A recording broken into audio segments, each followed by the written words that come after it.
Esclerodermia, para quem não conhece, é uma condição que se manifesta tanto na pele quanto no tecido conjuntivo. Atinge os músculos, né? E acaba causando deformidades. Então, quem apresenta essa disfunção de esclerodermia acaba também apresentando uma deformação na mão, com os dedos um pouco tortos. Isso acaba causando dores, isso acaba causando desconforto. A estética, né? Quem se preocupa com a estética também já fica com uma certa limitação, fica com essa preocupação. Tem todo esse envolvimento. Mas a esclerodermia em si, que aí tem todas essas condições de dores, de disfunções, de desconforto, o que acontece? É uma manifestação na pele que ocorre por conta de uma perda de proteção. Então, ela comete a derme, que aí essa perda de proteção é como se houvesse um ataque, né? Como se tivesse sido invadido, como se tivesse sido atingido por algum ataque. Então, o paciente, quando chega para nós com uma queixa de esclerodermia, a primeira coisa que a gente precisa perguntar para ele, para que a gente possa entender todo esse processo, é procurar entender a história desse paciente. Isso conta demais no processo de autocorreção do corpo dele. Porque nós estamos falando não de fatores externos que a gente vai aplicar no paciente e ele vai se curar. Nós estamos falando de situações internas que deram origem a esse comportamento no organismo dele. E quando a gente começa a entender que existe sim um comportamento biológico necessário, que através de um estímulo primário adota um comportamento. Então, peraí, a natureza, a minha biologia adotou esse comportamento de ficar com a deformidade na mão, de trazer desconforto, de trazer dores. A natureza fez isso comigo? Não, isso é um comportamento adquirido. A natureza nunca age nos prejudicando, como muitas vezes nós aprendemos desde criança. A natureza sempre tem uma vantagem por trás de cada comportamento.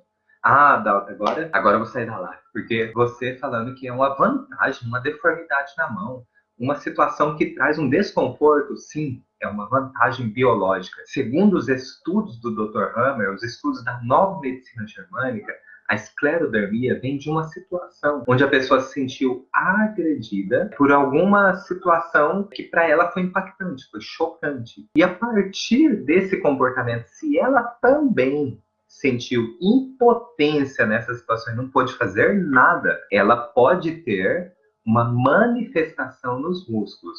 E aí vem o diagnóstico de esclerodermia. Primeiro, causando toda uma afecção na derme. Não é a camada mais externa, mas é uma camada intermediária da pele, que serve para revestir todo o nosso corpo. A pele, na verdade, é o nosso maior órgão do corpo. Só que ela tem 3 camadas. A camada intermediária é a que é formada para proteger o nosso corpo. Olha que interessante.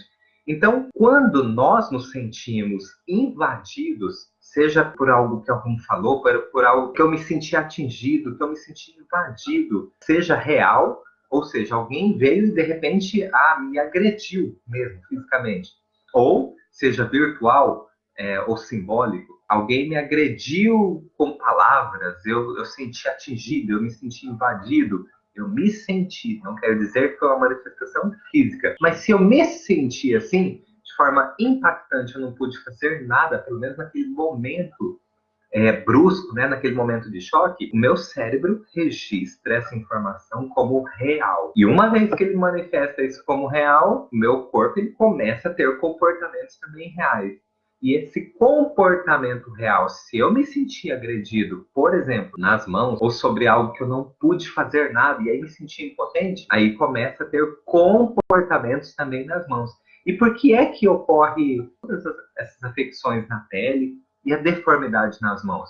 Eu falei agora há pouco que era uma vantagem biológica. Então, qual é a vantagem biológica? Porque diminui a função das mãos, diminui a função de movimentos finos que eu realizo com as mãos. Porque é ali, exatamente ali, nas mãos, que eu me senti impotente, que eu me senti invadido inicialmente e depois me senti impotente porque eu não consegui fazer nada a respeito. Então, olha só, um exemplo disso, uma pessoa que trabalha com as mãos, por exemplo, um fisioterapeuta que trabalha com as mãos e atende seus pacientes, enfim, qualquer pessoa que trabalhe com as mãos. Se ela, em algum momento, se sentir agredida, seja fisicamente, ou seja, sim, de forma simbólica, de repente a sua integridade, né, a sua honestidade agredida, né, invadido, colocado em xeque, se aquilo foi impactante, inesperado, como por exemplo, olha, você não atendeu direito o meu filho, e o meu filho ficou mais doente ainda por conta do seu atendimento, por conta da massagem que você fez nele, por conta dos estímulos físicos que você fez nele. Você fez com muita voracidade, você fez com muita força, e o pé dele agora está inchado, piorou, ele está chorando de dor. Então, olha, é como se tivesse invadido a capacidade do meu trabalho, a minha capacidade de discernimento sobre o que é melhor para o paciente, eu como fisioterapeuta, de repente, ou como profissional que trabalha com as mãos, um profissional da saúde. E aí, olha só, eu me senti invadido, me senti agredido com palavras, com acusações, enfim. E onde eu me senti impotente por não fazer nada, é como se eu tivesse feito algo que não saiu bem executado nas mãos, porque as mãos é que executaram esse trabalho que, na visão dessa outra pessoa, não foi bem feito, não foi bem executado e que trouxe consequências. Então, se para mim aquilo foi um choque, foi vivido de forma impactante, eu posso me sentir tanto invadido quanto impotente em reverter essa situação. E como é nas mãos que tudo isso começou, foi através de ações que eu realizei manualmente, as expressões físicas daquilo que eu estou sentindo vai ter uma manifestação não lá no pé, não no quadril, não em forma de dor de cabeça, não no meu ombro, mas nas mãos, claro, nas mãos, porque é ali que veio toda a expressão dessa situação, que foi impactante, inesperada, e que envolve um movimento fino, um movimento que eu talvez poderia ter feito com mais precisão, mas de qualquer forma eu me senti invadido pelas palavras daquela mãe. A gente começa a perceber que não é aleatório, que existe uma história por trás desse comportamento. E por isso que a gente chama de comportamento, a gente não vai chamar de doença, a gente não vai dar nome, não vai dar um diagnóstico. O que importa é o que está acontecendo de sinais e sintomas, porque aí eu começo a olhar a história desse paciente, olhar e respeitar a história. Então eu tenho que perguntar. Meu paciente chega com esclerodermia, eu tenho que perguntar o que é que aconteceu antes do início dos sintomas. E aí eu começo a tratar ele de forma mais ampliada, olhando para a sua história, respeitando a sua história, para que eu possa avançar no processo de autopunição. E como é que se corrige isso tudo? Você precisa pedir para essa pessoa, fala, no dia de hoje, você olhando para trás, na sua carreira profissional, fala para mim 3 casos, pode ser 5, pode ser 7, pode ser 10, essa pessoa vai conseguir listar. Fala para mim 3 casos que, na sua visão, você foi capaz de mudar a vida dessa pessoa através da sua integridade, através do seu trabalho bem feito, com as mãos. E graças às suas mãos, essa pessoa teve uma qualidade de vida melhor, mudou a vida dela, mas que, enfim, você fez a diferença na vida dela. E aí ela conta 1, 2, 3, 10 casos, se você pedir para ela listar 10 casos, ela vai se lembrando. E por que antes o foco não estava ali? Porque talvez uma situação atípica. E aí o foco volta naquilo para poder corrigir essa situação.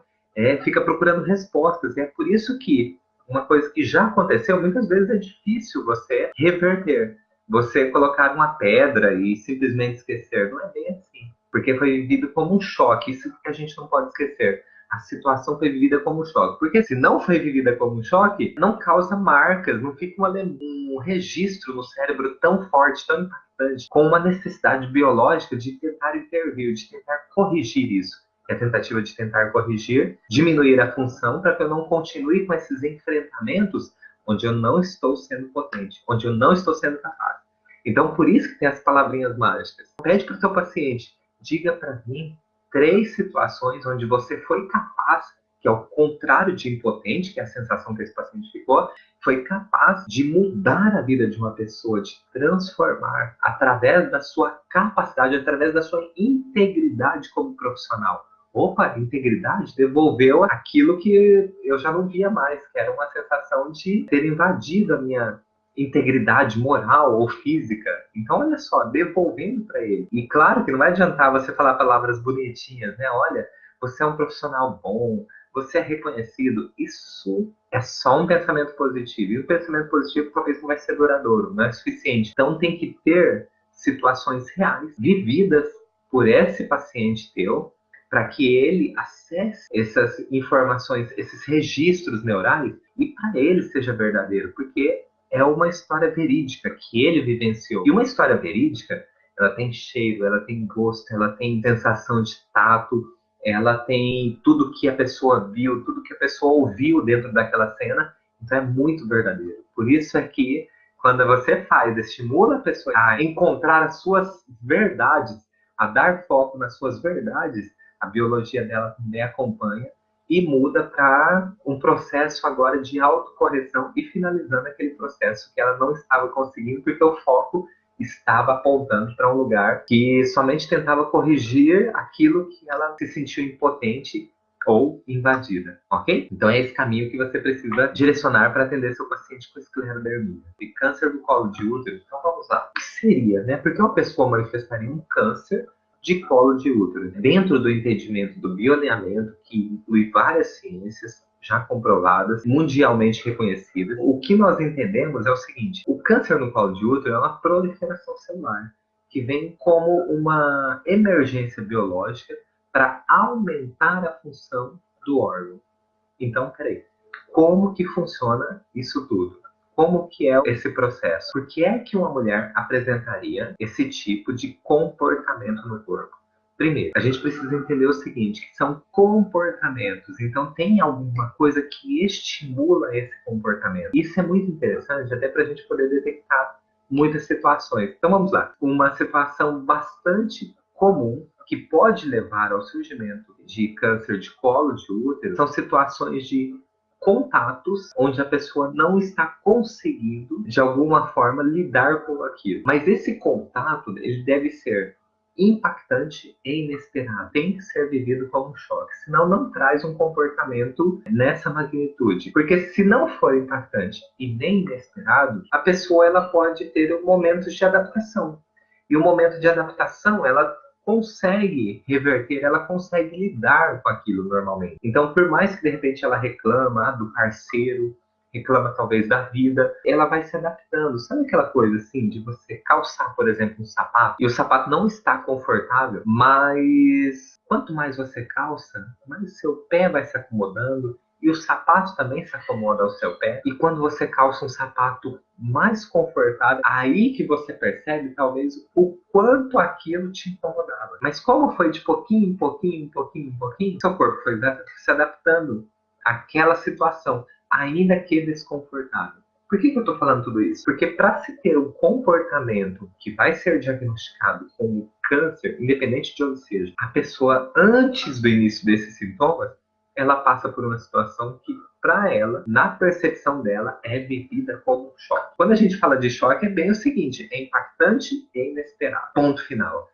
Então a gente tem que, antes de mais nada, perguntar para essa nossa paciente o que é que aconteceu que na sua percepção foi impactante e inesperado. Aí ela talvez vai contar um monte de histórias, né, de acontecimentos que na percepção dela foi impactante e inesperado. Como é que eu sei qual história é que está envolvida nesse processo de câncer de colo de útero, né, que veio com esse diagnóstico? Primeiro que aí nós vamos precisar observar que dentro dessas histórias, né, qual delas tem um cenário de contatos indesejados, como se fosse um parceiro que não serve para ela. Como assim um parceiro que não serve? Essa pessoa tem um parceiro que ao longo do tempo, ao longo do casamento, começou a beber, ou um parceiro que ao longo do tempo começou a não ser fiel, ou ter um parceiro que ao longo do tempo se distanciou, é um rapaz trabalhador, é um marido que é fiel, é um marido que não bebe, mas é um marido que não está presente. É como se fosse um irmão. Então, de alguma forma, ela está tendo contatos com essa pessoa, é como se fosse já contatos, começasse a ter contatos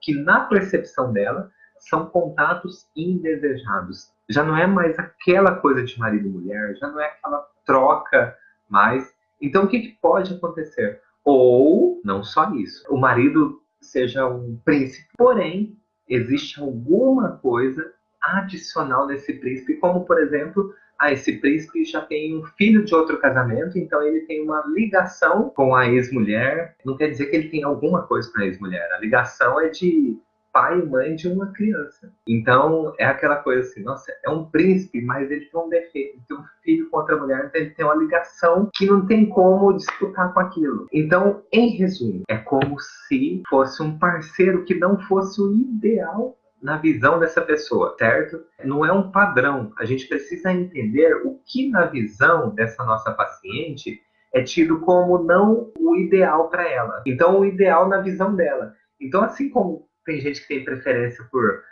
pessoas morenas, assim como tem pessoa que tem preferência por parceiros ou parceiras que sejam loiros ou loiras, ou altos ou baixos, ou de origem oriental, ou de origem alemã, ou de brasileiro, de mineiros, de sul-mato-grossenses, e aí vai. Mas é a percepção que diz se aquele ou aquela é o parceiro ideal ou não. Então não tem uma regra específica. A gente precisa entender o que é que na visão dessa pessoa é como se não fosse o parceiro ideal. E aí o que isso tem a ver com o câncer de colo de útero? Porque o corpo, o que ele vai fazer? No primeiro momento, é como se ele tivesse uma necessidade de que houvesse ali uma ulceração, não uma proliferação celular, mas uma ulceração é como se pudesse diminuir o contato ou perceber mais facilmente o contato com esse parceiro e sair de perto, né? E quando você tem uma segunda fase que as coisas parecem que estão melhorando, aí vem uma proliferação celular, que é o aumento desse tecido,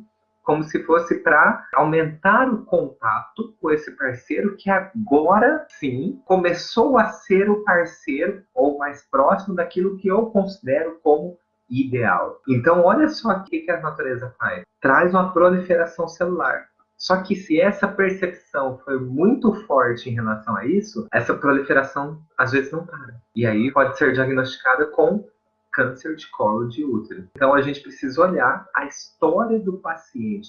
O que aconteceu dentro da percepção dessa paciente que ela considerou por um certo momento de vida que esse parceiro não era o ideal. Ou talvez é um parceiro anterior, ou talvez até, olha só, de forma simbólica, inclusive, talvez está tudo certo com o casamento dela, talvez está tudo certo com o marido, mas a percepção dela com a mãe dela, talvez, é como se a mãe ou a irmã, se ela se colocar no lugar, por exemplo, está sofrendo no lugar da irmã. Nossa, o casamento da minha irmã é terrível. Nossa, eu nunca queria suportar, mas de jeito nenhum, um homem daquele. E a minha irmã fica convivendo com um homem daquele. Olha só.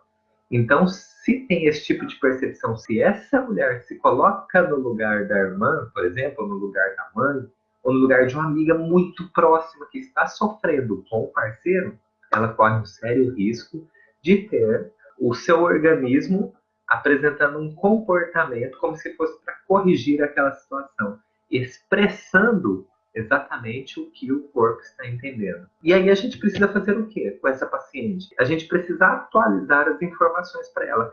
Criar aqui, a neurociência explica isso, novos registros ou reforçar um circuito neural que talvez não esteja no foco, então ele não é tão acessado. Então a gente precisa perguntar para ela o que é que você considera como parceiro ideal. Então cite para mim 3 coisas que você conseguiu conquistar no seu marido, ou no seu parceiro, ou na pessoa que está com você, que você mesma trouxe para sua vida, mas 3 coisas que são tidas como contatos entre marido e mulher que são altamente desejados. Então, cite 3 coisas que para você, na sua percepção, tá tudo certo. Isso se reforça a cada dia que vocês passam juntos. Olha só o que essa pessoa está acessando aqui no cérebro dela. Circuitos neurais, registros da história dela e que atualmente é uma verdade. Atualmente é uma ação que acontece. Então, ela começa a dar foco para esses momentos em que está tudo bem, está tudo certo e que é altamente desejado o contato. Detalhe, o local onde tem a manifestação é o local onde o corpo está expressando fisicamente o conflito biológico. Então, não é aleatório, é uma grande pista do que está acontecendo, tá? Então, precisa ficar atento.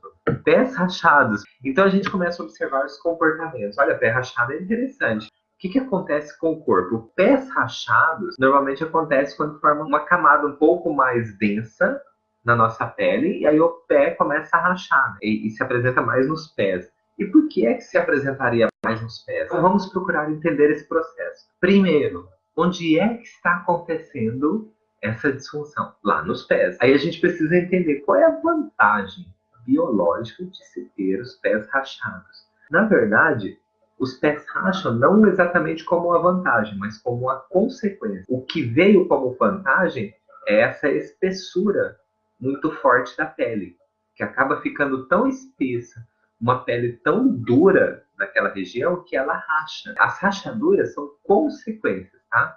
O que a gente vai observar principalmente aqui é essa manifestação dessa pele ficar densa, dura. Então, por que é que isso aconteceria? A gente precisa entender.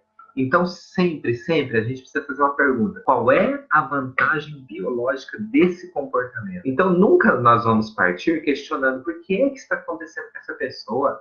Nossa, o que que ela fez para acontecer isso? Enfim, nós sempre vamos partir do seguinte princípio. Por que é que o seu corpo apresentaria esse tipo de sintoma? E essa resposta a gente consegue através de outra pergunta. Qual é a vantagem biológica por trás desse comportamento? Então vamos entender. Os nossos pés são as nossas bases de sustentação. É por ali que a gente consegue ter uma movimentação mais eficaz, mais rápida. E se a gente não tem uma boa base, a gente cai, a gente tropeça, a gente vira o pé com facilidade, tem torces, enfim. Então, nós precisamos ter pés firmes para ter uma boa base. Então, essa é a função, porque aí eu posso ir e voltar de onde eu quiser, eu posso mudar de direção, mas sempre eu tenho uma boa base. Agora, eu falei bastante aqui de base, porque é o nosso pé. Nós estamos falando dos pés. Aí a gente precisa entender pelo seguinte, a gente precisa transportar isso para a vida do paciente. Como é que eu transporto? O que é que na vida desse paciente ele percebe como base, ele considera como base? Aí a gente junta os comportamentos.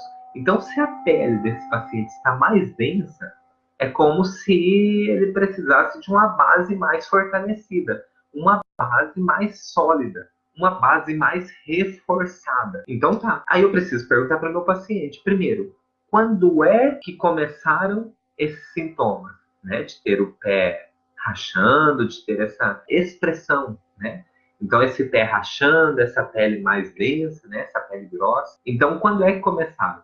Porque aí isso é uma data cronológica, mas através dessa data cronológica eu consigo chegar a uma data que é um evento que trouxe esse comportamento. Então talvez ele diga assim, 3 meses, ou 6 anos, não importa, mas é só para a gente poder entender quando é que começou. E aí quando ele responde a data, a gente pergunta, e o que é que pode ter acontecido um pouco antes do início desses sintomas, que para você foi bem diferente, foi vivido como um choque, onde a sua base ficou abalada. Aí ele talvez diga assim para você, mas eu não entendi essa colocação. Aí você pode perguntar, o que é que você, naquela época, considerava como a sua estrutura, a sua base, algo que para você era muito importante, que a sua vida talvez dependia daquilo, mas que por algum motivo é como se tivesse perdido essa base, você se sentiu atingido de alguma forma e essa base ficou abalada. Porque olha só, a vantagem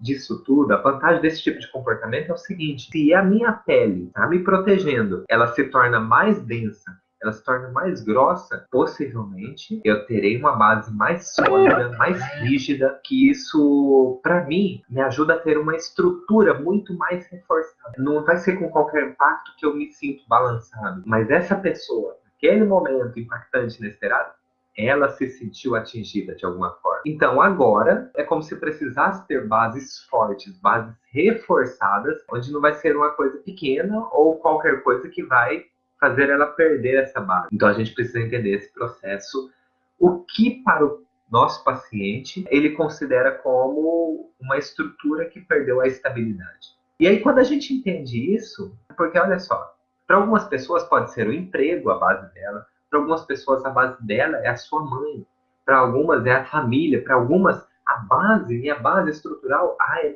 são meus filhos, para alguns é a esposa minha base estrutural.